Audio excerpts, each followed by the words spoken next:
ಸ್ನೇಹಿತರೆ ನಮಸ್ಕಾರ. SR classes YouTube ಚಾನಲ್ಗೆ ಸ್ವಾಗತ. ಸ್ನೇಹಿತರೆ ಕ್ಷಮೆ ಇರಲಿ, ಭಾನುವಾರ ಟಾರ್ಗೆಟನ್ನು ಕೊಡಬೇಕಾಗಿತ್ತು PST TET ಪೇಪರ್ 1ಗೆ ಸಂಬಂಧಿಸಿದಂತೆ. ಬಟ್ ಕೆಲವೊಂದು ಕಾರಣಗಳಿಂದ ಕೊಡೋಕ್ಕಾಗಲಿಲ್ಲ. ಸೋಮವಾರ ಮಂಗಳವಾರ ಕೂಡ ಟೈಮ್ ಸಿಗಲಿಲ್ಲ, ಸೊ ಕೊಡೋಕ್ಕಾಗಲಿಲ್ಲ. ಸೊ ಈಗ 7ನೇ ವಾರದ ಚಾಲೆಂಜನ್ನು ಕೊಡ್ತಾ ಹೋಗ್ತೀನಿ.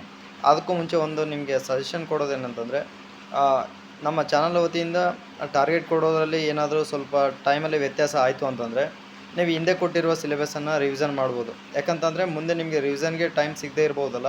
ಸೊ ಹಾಗಾಗಿ ಆ ಒಂದು ಗ್ಯಾಪಲ್ಲಿ ನೀವು ರಿವಿಷನ್ ಮಾಡಿಕೊಂಡ್ರೆ ನಿಮಗೆ ನೀವು ಭಾಳಷ್ಟು ಹೆಲ್ಪ್ ಮಾಡ್ಕೊಂಡಂಗೆ ಆಗುತ್ತೆ.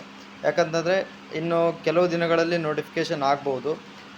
ಒಟ್ಟಾರೆಯಾಗಿ ಈ ಒಂದು ವರ್ಷದ ಅಂತ್ಯದೊಳಗೆ ನೀವು ಎಕ್ಸಾಮನ್ನು ಫೇಸ್ ಮಾಡೋ ಸಾಧ್ಯತೆ ಭಾಳಷ್ಟು ದಿಟ್ಟವಾಗಿದೆ.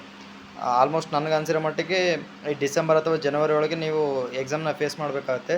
ಸೊ ಅಷ್ಟರೊಳಗೆ ನಾವು ಸಿಲೆಬಸ್ನ ಮುಗಿಸ್ಬೇಕು. ಅದ್ರ ಜೊತೆಗೆ ಒಂದು ಮಿನಿಮಮ್ 2ರಿಂದ 3 ಸಲ ಆದರೂ ರಿವಿಷನ್ ಮಾಡಬೇಕಾಗುತ್ತೆ. ಸೊ ಹಾಗಾಗಿ ಎಕ್ಸಾಮ್ ಟೆನ್ಷನ್ ನನಗಿಲ್ಲದೆ ಇರ್ಬೋದು, ಬಟ್ ನೀವುಗಳು ಓದೋರು ನಿಮಗೆ ಆ ಟೆನ್ಷನ್ ಇರಲೇಬೇಕು.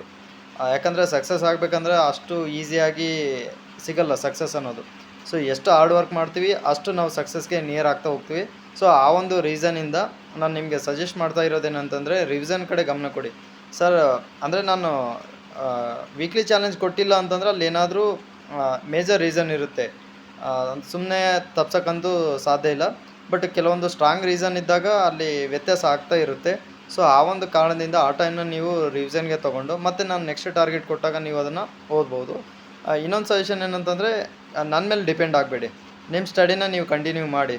ಯಾಕಂತಂದರೆ ನಾನು ಮೊದಲೇ ಹೇಳಿದ್ದೀನಿ, ಯಾವುದೇ ಕಾರಣಕ್ಕೂ ನಮ್ಮ ಚಾನಲಿಂದನೇ ನಿಮಗೆ 100% ಸಕ್ಸಸ್ ಸಿಗುತ್ತೆ, ನಮ್ಮ ಮೇಲೆ ಡಿಪೆಂಡ್ ಆಗಿ ಅಂತೇಳಿ ನಾನು ಯಾವೊಂದು ವೀಡಿಯೋದಲ್ಲಿ ಹೇಳಿಲ್ಲ. ನಿಮಗೆ ಎಲ್ಲಿ ಸೋರ್ಸ್ ಸಿಗುತ್ತೆ, ಎಲ್ಲಿ ಓದಲಿಕ್ಕೆ ಅನುಕೂಲ ಆಗುತ್ತೆ, ಯಾವುದು ಯೂಸ್ ಆಗುತ್ತೆ ಅದನ್ನು ನೀವು ಫಾಲೋ ಅಪ್ ಮಾಡ್ತಾ ಓದಿ ಅಂತ ಹೇಳ್ತಾ ಈಗ 7ನೇ ವಾರದ ಚಾಲೆಂಜನ್ನು ಕೊಡ್ತಾ ಹೋಗ್ತೀನಿ, ಬರ್ಕೊಳ್ತಾ ಹೋಗಿ. ಸಮಾಜ ವಿಜ್ಞಾನ ಪಾರ್ಟ್ 2ನಲ್ಲಿ ಫಸ್ಟ್ ಲೆಸನ್ ಉತ್ತರ ಭಾರತದ ಪ್ರಾಚೀನ ರಾಜಮನೆತನಗಳು. ಉತ್ತರ ಭಾರತದ ಪ್ರಾಚೀನ ರಾಜಮನೆತನಗಳು. ಸೆಕೆಂಡ್ ಒನ್ ಬಂದುಬಿಟ್ಟು ಪ್ರಜಾಪ್ರಭುತ್ವ. ಅದಾದ ನಂತರ ಮೂರನೇದು ಏಷ್ಯಾಖಂಡ. ನೆಕ್ಸ್ಟು ವಿಜ್ಞಾನ ಭಾಗ 2ರಲ್ಲಿ ತಾಪ ಮತ್ತು ಅದರ ಮಾಪನ. ನೆಕ್ಸ್ಟ್ ಬಂದುಬಿಟ್ಟು ಸೆಕೆಂಡ್ ಲೆಸನು ನೀರಿನ ಸ್ಥಿತಿಗಳ ಮೂಲಕ ಒಂದು ಪಯಣ. ನೆಕ್ಸ್ಟ್ ಗಣಿತ ಬಂದುಬಿಟ್ಟು ಇವು ಭಾಳಷ್ಟು ಇಂಪಾರ್ಟೆಂಟ್ ಚಾಪ್ಟರ್ಗಳು ಇವೆರಡು. ಯಾಕಂತಂದರೆ ನಾನು ಓಲ್ಡ್ ಕ್ವಶನ್ ಪೇಪರ್ನ ಜಸ್ಟ್ ಸುಮ್ಮನೆ ಅಬ್ಸರ್ವ್ ಮಾಡಿರೋ ಪ್ರಕಾರ ಈ ಒಂದು 2 ಚಾಪ್ಟ್ರಲ್ಲಿ ಭಾಳಷ್ಟು ಕ್ವಶನ್ಸ್ ಬಂದಿರೋದನ್ನ ನೋಡ್ಬೋದು. ನೀವು ಕೂಡ ಒಂದು ಸಲ ಓಲ್ಡ್ ಕ್ವಶನ್ ಪೇಪರ್ನ ನೋಡಿ ನಿಮಗೆ ಅಲ್ಲಿ ಒಂದು ಐಡಿಯಾ ಸಿಗುತ್ತೆ. ಫಸ್ಟ್ ಒಂದು ಬಂದುಬಿಟ್ಟು ಸುತ್ತಳತೆ ಮತ್ತು ವಿಸ್ತೀರ್ಣ. ಅದಾದ ನಂತರ ಭಿನ್ನ ರಾಶಿಗಳು. ಇವು ಗಣಿತದಿಂದ ಬಂದಿರುವಂತಹ 2 ಚಾಪ್ಟರ್ಗಳು. ನೆಕ್ಸ್ಟ್ ಕನ್ನಡ ವಿಷಯಕ್ಕೆ ನೋಡೋದಾದರೆ, ಲಾಸ್ಟ್ ವೀಕಲ್ಲಿ 7ನೇ ತರಗತಿಯ ಆರಂಭದ 5 ಪಾಠಗಳನ್ನ ಓದ್ರಿ ಅಂತಂದು ಹೇಳಿದ್ದೆ. ಈಗ ಅದೇ 7ನೇ ತರಗತಿಯ 6ನೇ ಪಾಠದಿಂದ ನೀವು ಓದಬೇಕಾಗುತ್ತೆ. 6th ಲೆಸನ್ನಿಂದ ಮೇ ಬಿ ಅಲ್ಲಿ ಒಂದು 6ರಿಂದ 7 ಲೆಸನ್ ಇರುತ್ತೆ. ಸಾಧ್ಯ ಆದರೆ 5 ಓದಿ. ಒಂದು ವೇಳೆ ಟೈಮ್ ಸಿಕ್ಕರೆ ಟೋಟಲ್ 7ನೇ ತರಗತಿಯ ಉಳಿದ ಎಲ್ಲ ಪಾಠಗಳನ್ನ ಓದಿದರೆ ಒಳ್ಳೆಯದು. ಯಾಕಂತಂದರೆ ಟೈಮ್ ಶಾರ್ಟ್ ಇರೋದ್ರಿಂದ ಈಗ ಸಿಲೆಬಸ್ ಕೂಡ ಲಾಸ್ಟ್ 2 ವೀಕ್ಸ್ ಕಡಿಮೆ ಸಿಲೆಬಸ್ನ ಕೊಟ್ಟಿದೆ. ಈಗೇನಾದರೂ ನೀವು ಸಿಲೆಬಸ್ನ ಜಾಸ್ತಿ ಕವರ್ ಮಾಡ್ಕೊಂಡಿಲ್ಲ ಅಂತಂದರೆ ಎಕ್ಸಾಮಲ್ಲಿ ನೀವು ಭಾಳಷ್ಟು ಸಫರ್ ಆಗಬೇಕಾಗುತ್ತೆ. ಯಾಕಂತಂದರೆ ನಮ್ಗಳಿಗೋಸ್ಕರ ಎಕ್ಸಾಮ್ ಪೋಸ್ಟ್ಪೋಂಡ್ ಆಗಲ್ಲ. ಎಕ್ಸಾಮ್ ಯಾವಾಗ ಅನೌನ್ಸ್ ಆಗುತ್ತೆ, ಎಕ್ಸಾಮ್ ಡೇಟ್ ಯಾವಾಗಿರುತ್ತೆ ಅವಾಗ ನಾವು ಬರೀಬೇಕು. ನಮಗೆ ಅವಶ್ಯಕತೆ ಇದ್ದಾಗ ಎಕ್ಸಾಮ್ ಡೇಟು ಸಿಗಲ್ಲ.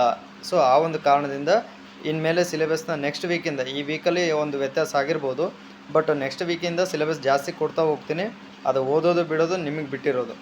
ಯಾಕಂತಂದರೆ ನೀವು ಸಿಲೆಬಸ್ನ ಕಂಪ್ಲೀಟ್ ಮಾಡಬೇಕು, ವಿತ್ 2 to 3 ಟೈಮ್ಸ್ ರಿವಿಷನ್ ಮಾಡಬೇಕು. ಹಂಗಿದ್ರೆ ಮಾತ್ರ ಈ ಒಂದು ಪ್ರೆಸೆಂಟ್ ಇರೋ ಕಾಂಪಿಟೇಷನಲ್ಲಿ ನಾವು ಒಂದು ಜಾಬ್ ಪಡ್ಲಿಕ್ಕೆ ಸಾಧ್ಯ ಆಗುತ್ತೆ. ಇಲ್ಲಾಂತಂದರೆ ನಾವು ಜಾಬ್ನ ಮರೆತು ಗೆಸ್ಟ್ ಟೀಚರಾಗಿ ವರ್ಕ್ ಮಾಡಬೇಕಾಗುತ್ತೆ. ಸೊ ಯಾಕಂದರೆ ಅಲ್ಲಿ ಬರೋ ಕಡಿಮೆ ಸಂಬಳದಲ್ಲಿ ನಮ್ಮ ಲೈಫು ಲೀಡ್ ಮಾಡೋದು ಭಾಳಷ್ಟು ಕಷ್ಟ. ಸೊ ಹಾಗಾಗಿ ಆಲ್ಮೋಸ್ಟ್ ಸ್ಟಡಿ ಕಡೆ ಗಮನ ಕೊಡಿ. ನೀವು ಮಾಡಬೇಕಾಗಿರೋದು ಅದೇ. ಸರ್ ಸಕ್ಸಸ್ ಆಗಲಿಕ್ಕೆ ಶಾರ್ಟ್ಕಟ್ ರೂಟ್ ಏನಾದರೂ ಇದೆ ಅಂತಂದು ನೀವೇನಾದರೂ ಕೇಳಿದ್ರೆ ಬಹುಶಃ ಓದೋದೊಂದೇ, ಅದು ಬಿಟ್ಟು ಬೇರೆ ಯಾವುದೇ ಶಾರ್ಟ್ಕಟ್ಟು ವೇಸ್ ಅಂತೂ ಇಲ್ಲಿಲ್ಲ. ಸೊ ಹಾಗಾಗಿ ಓದೋದ್ರ ಕಡೆ ಗಮನ ಕೊಡಿ. ನೆಕ್ಸ್ಟ್ ಇಂಗ್ಲೀಷ್ಗೆ ಬಂದುಬಿಟ್ಟು ಈಗಾಗಲೇ ಸಾಧನಾ ಅಕಾಡೆಮಿಯಿಂದ ನಾವು ಕೆಲವೊಂದು ಚಾಪ್ಟರ್ಗಳನ್ನ ವೀಡಿಯೋಗಳನ್ನ ಹೇಳಿದ್ವಿ. ಅದಾದ ನಂತರ ಒಂದು 2 ವೀಕ್ಸಿಂದ ಕೆಲವೊಂದು ಚಾಪ್ಟರ್ಗಳನ್ನ ಕೊಟ್ಟಿದ್ವಿ. ಸದ್ಯ ಈಗ 4 days ಆರ್ 5 days ಇರೋದ್ರಿಂದ ನೀವು ಅವಿಷ್ಟನ್ನು ಕವರ್ ಮಾಡಿಕೊಡಿ.